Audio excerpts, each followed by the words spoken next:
ದಕ್ಷಿಣಕ್ಕೆ ಇವತ್ತು ನಮ್ಮ ತೇಜಸ್ವಿ ಸೂರ್ಯ ಎರಡನೇ ಬಾರಿ ಬಿಜೆಪಿ ಅಭ್ಯರ್ಥಿಯಾಗಿ ಸ್ಪರ್ಧೆ ಮಾಡ್ತಾ ಇದ್ದಾರೆ.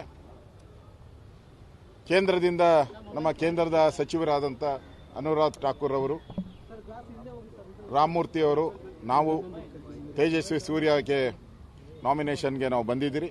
ಈಗ ನಾಮಿನೇಷನ್ ಆಗಿದೆ.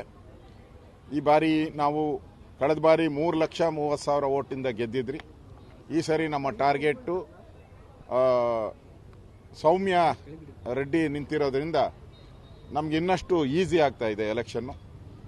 ಕಳೆದ ಬಾರಿ ಅವರು ಹರಿಪ್ರಸಾದ್ ಅವರು ಹಾಕಿದ್ರು. All India leader Hariprasad, national leader, Rajya Sabha ಸದಸ್ಯರು, ವಿರೋಧ ಪಕ್ಷ ಎಲ್ಲ ನಾಯಕರಾಗಿದ್ದರು. ಅವರ ಮೇಲೇ 3,30,000 ನಾವು ಗೆದ್ದಿದ್ರಿ.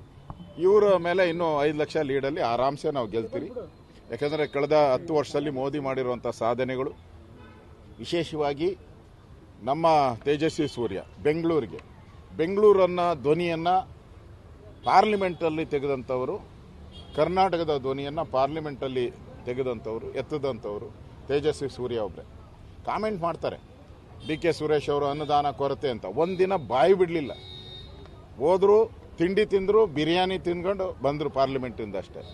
ಒಂದಿನೂ ಕೂಡ ಈ ರಾಜ್ಯದ ಬಗ್ಗೆ ಡಿಬೇಟ್ ಮಾಡಿರೋದು ನಾನಂತೂ ನೋಡಿಲ್ಲ.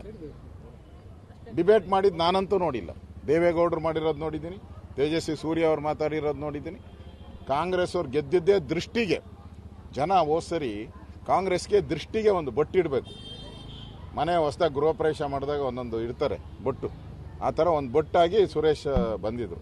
ಈ ಸರಿ ಅದನ್ನು ಹೋಗ್ತೈತೆ, ಅದು ಬೇರೆ ಪ್ರಶ್ನೆ. ನಮ್ಮ ಲೋಕಸಭಾ ಸದಸ್ಯರು ಒಳ್ಳೆ ಕೆಲಸ ಮಾಡಿದ್ದಾರೆ. ಮತ್ತೊಮ್ಮೆ ಅವರನ್ನು ಎಲೆಕ್ಟ್ ಮಾಡಬೇಕು ಅನ್ನೋ ಒಂದು ವಿನಂತಿಯನ್ನು ಮಾಡುವಂಥ ಒಂದು ಕಾರ್ಯವನ್ನು ನಾವು ಮಾಡ್ತೀರಿ.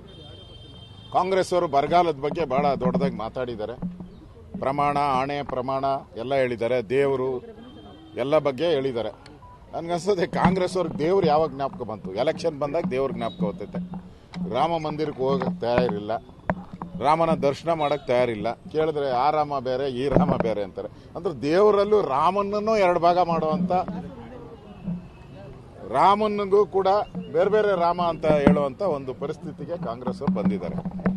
ಇವತ್ತು ನಮ್ಮ ಅಮಿತ್ ಶಾಜಿ ಅವರು ಮೊನ್ನೆನೂ ಕೂಡ ಬಂದಾಗ ಹೇಳಿದ್ದಾರೆ, ಬರಗಾಲದ ವಿಚಾರವಾಗಿ ರಾಜ್ಯ ಸರ್ಕಾರದ ನಡೆ ಸರಿ ಇಲ್ಲ ಅನ್ನೋ ಮಾತನ್ನು ಹೇಳಿದ್ದಾರೆ. ನಾನು ಒಬ್ಬ ಸಚಿವನಾಗಿದೆ, ನಾನು ರೆವಿನ್ಯೂ ಮಿನಿಸ್ಟರ್. ನಾನು 4 ವರ್ಷ ರೆವಿನ್ಯೂ ಮಿನಿಸ್ಟರ್ ಆದೆ. ಎಲ್ಲ ಬರಗಾಲದ ಬಗ್ಗೆ ಪಿನ್ ಟು ಪಿನ್ ನನಗೆ ಗೊತ್ತಿರೋವಂಥದ್ದು. ಈ ಸರ್ಕಾರ ಮೋಸ ಮಾಡಿದೆ.